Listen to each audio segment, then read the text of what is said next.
ஆதி போ என்று கத்தினான். ஆதி நரேஷை அழைத்தான். டேய், அந்த பொண்ணு உன்னோட காலேஜ் தானே படிக்கிறா? நரேஷ் ஆதிராவை பற்றி பேசுகிறான் என்று புரிந்து கொண்டு, எந்த பொண்ணு? ஆதி நடிக்காதே, நான் இப்போ வரேன் என்று ஃபோன் வைத்தான். நரேஷ் அவசரமாக ஆதிராவை அழைக்க, நந்து சார் ஒரு வாரம் லீவில் போயிருக்கா சார். நரேஷ் காலையில் பார்த்தனே. நந்து இப்போதான் கிளம்பினாள், ஊருக்கு போறா போல இருக்கு, விவரம் ஏதும் சொல்லலை. நரேஷ் சரி நீ போ என்று அவனை அனுப்பிவிட்டு ஆதி வந்து என்ன கலாட்டா செய்ய போறானோ என்று தலையில் கை வைத்தான். அடுத்த 15வது நிமிடத்தில் ஆதி நரேஷ் ரூம் உள்ளே நுழைந்தான். ஆதி எங்கே அவ? நரேஷ் ஆதி பொறுமையா இரு, எல்லாமே நான் விளக்கம் சொல்லறேன். ஆதி நோ, இதோ பாரு, உனக்காக தான் நான் இவ்வளவு பொறுமையா இருக்கேன். இப்போ அவளை என்னிடம் ஒப்படைச்சிடு, இல்லைனா உன்னோட காலேஜ் இழுத்து மூட வச்சிடுவேன். நரேஷ் ஆதி என்னோட பொறுமையை சோதிக்காதே, அவளை மட்டும் ஏதும் பண்ணிடாதே. ஆதி குருவை பார்த்து, அட எத்தனை பேர் அவளுக்காக வக்காலத்து வாங்க போறீங்க, யாருடா அவ? நரேஷ் எல்லாமே உன்கிட்டே சொல்லிடுறேன், இப்போ நீ கொஞ்சம் பொறுமையா இரு, நானே அவளை உன்கிட்டே கூட்டிட்டு வரேன். ஆதி முடியாதுன்னு சொன்னா? நரேஷ் உன்னை திருத்த முடியாது, அவ இங்கே இருந்தா தேடி கூட்டிட்டு போ. ஆதி என்ன மறைச்சு வச்சிட்டீங்களா? ஒரு பெண்ணுக்காக என்னவும் செய்வீங்களோ? நரேஷ் ஆதி வார்த்தையை விடாதே, நீ கோபத்தில் இருந்தால் உனக்கு பைத்தியம் பிடிச்சிக்குமா? என்ன பேசுற? நானும் நீயும் பாலிய காலத்து நண்பர்கள் என்பதை மறந்து விடாதே. ஆதி கண்மூடி கோபத்தை குறைத்து கொண்டு, சரி சரி சாரி, நீயே அவளை என்கிட்டே கூட்டிட்டு வா என்று அங்கிருந்து கிளம்பினான். ஆதிரா விமானத்தில் பறந்து கொண்டிருந்தாள். ஆதியோட பொண்டாட்டி என்கிற உறவு இருக்கும் வரை நல்லா சந்தோஷமா காசை பற்றி கவலை இல்லாமல் சுத்தலாம் என்று நினைத்து கொண்டாள். மியாமி விமான நிலையத்தில் இறங்கியதும் இவளுக்காக கார் காத்திருந்தது. காரில் ஏறி முதலில் ராஜமாணிக்கத்தை பார்க்க சென்றாள். அங்கு சென்றதுதான் தெரிய வந்தது, அவர் 2 வருடமாக கோமாவில் இருக்கிறார் என்று. ஆதிரா ஆதி லூசு, தாத்தா கோமாவில் இருக்கும்போது எப்படி விவாகரத்து வாங்க அனுமதி வாங்க முடியும்? உடனே தன்னுடைய ஃபோன் எடுத்து, ஏன் தாத்தா ஹாஸ்பிட்டலில் கோமாவில் இருக்காருன்னு சொல்லலை என்று டைப் செய்து அனுப்பினார். ஆதி நீ எங்கே இருக்கே? மியாமி ஹாஸ்பிட்டல் பேர் டைப் செய்து அனுப்பினார். ஆதி நம்ம கல்யாணத்துக்கு அப்புறம் இப்படி தான் இருக்கார். ஆதிரா பைத்தியம், முட்டாள். ஆதி சாரி. ஆதிரா என்னை நானே திட்டிக்கிட்டேன். ஆதி எப்போ திரும்பி வரே? ஆதிரா இவ்வளவு தூரம் வந்துட்டு சுற்றி பார்க்காம வர முடியுமா? 1 வாரம் ஆகும். நீங்கள் அங்கே ஜாலியாக ரெஜினா கூட இல்லைனா மாலினி கூட சந்தோஷமாக இருங்க. அதையே சாக்கா வச்சுக்கிட்டு நான் டிவோர்ஸ் வாங்கிக்கிறேன். இதை படித்த ஆதிக்கு வேடிக்கையாக இருந்தது. ஏனோ அவளை இப்பவே பார்க்க வேண்டுமென்று ஆர்வம் தலைக்கேறியது. உடனே அமெரிக்கா பறந்தான். ஆனால் ஆதிரா அவளுடைய அத்தைக்கு விபத்து நடந்துவிட்டது என்று உடனே கிளம்பிவிட்டாள். ஆதி ஏமாந்து போனான். ஆயினும் அங்கே கொஞ்சம் வேலை இருந்ததால் 1 வாரம் தங்கி வேலையை முடித்து கொண்டு கிளம்பினான். ஆதிரா அத்தை வீட்டில் 2 நாட்கள் தங்கி அவர்களுக்கு உதவியாக இருந்துவிட்டு மறுபடியும் காலேஜ் கிளம்பினாள். நரேஷ் ஆதிராவை அழைத்து பேசினான். ஆதிரா கொஞ்சம் புரிஞ்சுக்கோ, ஆதி உன்மேல் கொலை வெறியில் இருக்கிறான். என்னோட வா, நம்ம வீட்டுக்கு போகலாம், உன்னை நான் பார்த்து கொள்கிறேன். ஆதிரா நான் கேட்ட கேள்விக்கு இன்னும் நீங்கள் பதில் சொல்லவே இல்லையே, உங்களுக்கும் எனக்கும் என்ன சம்பந்தம்? நரேஷ் கோபத்துடன், இதோ பாரு, நீ என்னோட மாணவி, நீ ஆபத்தில் இருக்கும்போது காப்பாற்ற வேண்டியது என்னோட கடமை. ஆதிரா சரி ஓகே, அப்படியே வச்சுக்கலாம். நீங்கள் கூப்பிட்ட உடனே என்னால் கிளம்பி வர முடியுமா? நானும் என்னை சேர்ந்தவங்க கிட்ட அனுமதி வாங்கணும் இல்லையா? நரேஷ் சொல்லு, யார்கிட்டே அனுமதி வாங்கணும்? நான் பேசுகிறேன். ஆதிரா என்னோட கணவர்கிட்டே. நரேஷ் அதிர்ந்தார். மீன்ஸ் என்ன உளறிக்கிட்டு இருக்கே?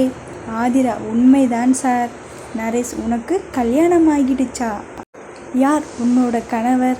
ஆதிரா பொண்டாட்டி யாருன்னு தெரியாம ஒருத்தர் சுத்திக்கிட்டு இருக்கார். அவர் பேர் ஆதிகேசவன். உங்களுடைய பால்ய காலத்து சிநேகிதன். Naresh: no, impossible. Athira: yes, ஆனா நான் விவாகரத்து வாங்க விரும்புகிறேன். அதுவரை நான் இப்படித்தான் நடந்துக்குவேன்.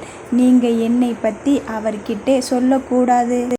எல்லா பிரச்சனையையும் நான் சமாளிச்சுக்கிறேன். நரேஷ்: அவனை எப்படி நீ சமாளிக்க போறே? எனக்கு ரொம்ப பயமா இருக்கு. ஆதிரா: வேற வழி இல்லை, நான் கிளம்புறேன் சார். அப்புறம் உங்க அக்கறையை எனக்கு மட்டும் காட்டாம நம்ம கல்லூரி மாணவர்கள் எல்லோருக்கும் காட்டுங்க. நரேஷ் மனதில்: நீயும் மற்றவர்களும் ஒன்றில்லை ஆதிரா. உன்னை பாதுகாக்கும் அவசியம் எனக்கு இருக்கு. ஒரு நாள் காலை ஆதியும் குருவும் ஒரு வேலையாக காரில் சென்று கொண்டிருக்க, சிக்னலில் கார் நிற்கும் போது அந்த காட்சியை கண்டனர். 3 ஆண்கள் ஒரு பெண்ணிடம் அடி வாங்கி கொண்டிருந்தனர். குரு உற்று பார்த்து, மேடம் ஏதோ பிரச்சனையில் இருப்பாங்க போல இருக்கு சார், நாம வேணும்னா போய் உதவலாமா? ஆதி காரை விட்டிறங்கி குருவிடம், இங்கிருந்து நாம மீட்டிங் அட்டன் பண்ண போற இடத்துக்கு நடந்து போய் முன்னேற்பாடு எல்லாம் செய்து வை. குரு: சார். ஆதி: நான் வருவதற்குள் தயாரா இருக்கணும். குரு: சார், நீங்க காரில் வருவீங்க, நான் எப்படி சார்? ஆதி: ரோட்டில் பிரச்சனை செய்து கொண்டிருக்கும் பொண்ணுக்கு உதவும் அளவுக்கு உயர்ந்த மனிதன் நீ. உன்னால முடியாதது என்ன இருக்கு சொல்லு என்று சொல்லி குரு இறங்கியதும் டிரைவர் சீட்டில் அமர்ந்தார். குரு: யோ, பிரச்சனையில் இருப்பது உன்னோட பொண்டாட்டி. நீ பார்த்தால் பாரு, இல்லைனா விடு, எனக்கென்ன என்று நினைத்து அங்கிருந்து ஓடிப்போனான். ஆதி சிக்னல் மாறியதும் காரை நகர்த்தினான். சிறிது தூரத்தில் காரை ஓரமாக நிறுத்திவிட்டு ஆதிராவை நோக்கி சென்றான். ஆதிரா பின்னால் சென்று அவள் சண்டையிட்டு கொண்டிருந்த மீதம் ஒருவனை ஒரே அடியில் சாய்த்து அவளை பின்பக்கமாக அணைத்தான். ஆதிரா திமிரினாள். தைரியம் இருந்தா கண் முன்னாடி நில்லு, கையை விடுடா. ஆதி அவள் காதில், நீதான் ரொம்ப தைரியமான பொண்ணாச்சே, என்னோட சண்டை போடு. ஆதிரா குரலை வைத்து யாராக இருக்கும் என்று யோசித்தாள். கையை விட்டு முன்னாடி வா. ஆதி: ஏன், இந்த அட்டாக் எப்படி சமாளிக்கிறதுன்னு தெரியாதா? கும்ஃபு கலையில் உனக்கு கற்றுத்தரலையா? ஆதிரா காலால் அவனை வார பார்த்தாள். அவன் இவள் எந்த பக்கமும் நகர முடியாதபடி பிடித்திருந்தான். ஆதி: இப்போ என்ன பிரச்சனை? சுற்றி இருப்பவன் எல்லோரையும் அடிப்பியா?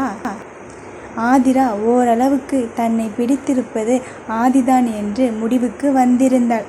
ஆதிரா: தப்பு செய்தால் அடிப்பேன். லேடிஸ் டாய்லெட்டில் நுழைஞ்சிட்டானுங்க. செஞ்சிட்டேன். ஆமாம், இதை எதுக்கு இவன்கிட்ட சொல்லிட்டு இருக்கேன்? ஆதிரா கையை விடு.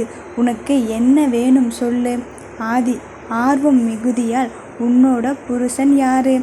ஆதிரா அதிர்ந்தாள். புருஷனா? உனக்கு தெரியாதாடா? சொன்னா டிவோர்ஸ் வாங்கி தருவீர்களா? நீங்க என்ன வக்கீலா? டிவோர்ஸ் வாங்கினாலும் உன்னை கல்யாணம் செய்துக்க மாட்டேன் என்றதும் ஆதி கையை உதறினாள். ஆதிரா திரும்பி அவன் முகத்தை பார்த்து, ஏன் அருவருப்பா இருக்கா? வா, வந்து பிடிச்சிக்கோ என்று கை நீட்டினாள். ஆதி: நான் ஏற்கனவே திருமணமானவன். உன்னோட இந்த அசிங்கமான உத்தியெல்லாம் வேற யார்கிட்டையாவது வச்சுக்கோ. ஆதிரா: என்ன அசிங்கமான உத்தியா? என்னை எப்படி எடை போட்டு இருக்கே? விடு, அவனுக்கும் நமக்கும் இனி ஒன்றுமில்லை. சீக்கிரம் டிவோர்ஸ் வாங்கிட்டு இவன் முகத்திலே முழிக்கவே கூடாது. அவனை விட்டு கொஞ்சம் கொஞ்சமா நகர்ந்து, அப்படியா, நல்லது, சீக்கிரம் உங்க மனைவிக்கு விவாகரத்து கொடுத்துடுங்க. அதுதான் உங்களுக்கு நல்லது. வயசான காலத்தில் ப்ரெஷர் ஏற்றிக்காதீங்க. அப்புறம் மூளையில் இருக்கும் நரம்பு வெடித்து கோமாவுக்கு போயிட போறீங்க என்று சொல்லி ஓடினார். ஆதி: என்ன வயசான காலமா? காரில் வந்து முகத்தை கண்ணாடியில் பார்த்தான். எப்படி சாபமிட்டு போகிறாள்? ஏனோ அவள் சொல்லியதை நினைத்து அவனுக்கு சிரிப்பு. ஆதிரா கண் பார்வை இழந்தவர்கள் நடத்தும் பாட்டுக்குழுவில் இவளும் இணைந்திருந்தாள். ஓய்வு நாட்களில் அவர்களுடன் சென்று பாட்டு பாடி அதில் முடிந்தளவுக்கு அவர்களின் வருவாயை பெருக்கி அவர்களிடம் கொடுப்பதில் அவளுக்கொரு திருப்தி. இன்றைய தினம் சனிக்கிழமை ஓய்வு நாள் என்பதால் அவர்களுடன் பாட வந்தவள் இயற்கை உபாதையை கழிக்க எண்ணி ஓரிடம் சென்ற நேரம் ஒருவன் அந்த லேடிஸ் டாய்லெட்டில் புகுந்ததால் வாய்வார்த்தை தடித்து அடிதடி ஆனது. அவனுக்கு உதவ வந்த மேலும் இருவர் அடி வாங்கி சாய்ந்தனர். இதே நேரம் ஆதியுடன் மோத வேண்டிய சூழல் ஏற்பட்டு இருந்தது. ஒரு கிளப் ஹவுஸ் வாசலில் ஆதிரா பாடிக்கொண்டிருந்தாள். அதே கிளப் ஹவுஸ் உள்ளே ஆதி பிஸ்னஸ் பேச்சுவார்த்தை நடத்தி கொண்டிருந்தான். ஏனோ இன்று அவன் நல்ல மனநிலையில் இல்லாததால் ஆதி அந்த பிஸ்னஸ் கேன்சல் செய்துவிட்டு கிளம்பினான். அந்த கஸ்டமர் ஆதியுடன் பிஸ்னஸ் செய்ய மிகவும் விரும்பி இருந்ததால் அவனை சமாதானம் செய்ய எண்ணி பின்னாலே சென்றார். ஆதி கிளப் வாசலில் வந்தவன் பாட்டு சத்தம் கேட்டு ஆதிராவை பார்த்து நின்றான். குரு இந்த காட்சியை பார்த்துவிட்டு எப்போவிலிருந்து மிஸ்ஸஸ் ஆதிக்கு இப்படி ஒரு பண கஷ்டம் வந்தது என்று யோசித்து கொண்டே ஆதியை பார்க்க ஆதி அவளை வைத்த கண் வாங்காமல் பார்த்து கொண்டிருந்தான். இதை பார்த்த அந்த பிஸ்னஸ் மேன் ஆதி அந்த பெண் மேல் நாட்டம் கொண்டான் என்று எண்ணி ஒரு 100 ரூபாய் கட்டை எடுத்து அவள் முன் போட்டு சாருக்காக பாடுமா என்றார். அந்த ஆள் சார் என்று காட்டிய திசையில் ஆதியை பார்த்து ஓகே என்று சொல்லி பாட ஆரம்பித்தாள். என்னை என்னவெல்லாம் சொல்லி கேவலமா பேசியிருக்கான், இன்னைக்கு தெரியும் என்னை பற்றி என்று நினைத்து கொண்டு இந்த சந்தர்ப்பத்தை ஆதியை திட்ட பயன்படுத்தி கொண்டாள். நீ நடக்கும்போது கால் சுளுக்கணும், நீ குளியறையில் வழுக்கி விழணும், நீ தூங்கும்போது கண் தெரியாமல் போகணும், நீ சாப்பிடும்போது ருசி தெரியாமல் போகணும், நீ படிக்கும்போது எழுத்தெல்லாம் மறந்து போகணும், நீ அவசரமாக போகும்போது கார் நின்று போகணும், நீ விமானத்தில் பறந்தால் பைலட் தூங்கி போகணும், நீ ஆசைப்பட்ட பொண்ணு வேற ஒருத்தனை விரும்பணும், நீ விழாவுக்கு சென்றால் உன்னை யாரும் கண்டு கொள்ளக்கூடாது, நீ கல்யாணம் செய்தால் பொண்ணு ஓடி போக வேண்டும். ஆதி எரிச்சலுடன் ஸ்டாப் இட் என்றான். பணம் கொடுத்து பாட சொன்னவரோ என்ன இந்த பொண்ணு பாட சொன்னா சாபம் கொடுக்குது என்று நடுங்கினார். ஏற்கனவே ஆதி கோபத்தில் பிஸ்னஸ் தரமாட்டேன் என்று சொல்லிவிட்டான். இதற்கு மேல் தன்னை கொன்றாலும் கொன்று விடுவான் என்று பயந்து ஓடிவிட்டார். குரு மேடம் சாரை திட்டாதீங்க, சார் கோபப்படாதீங்க.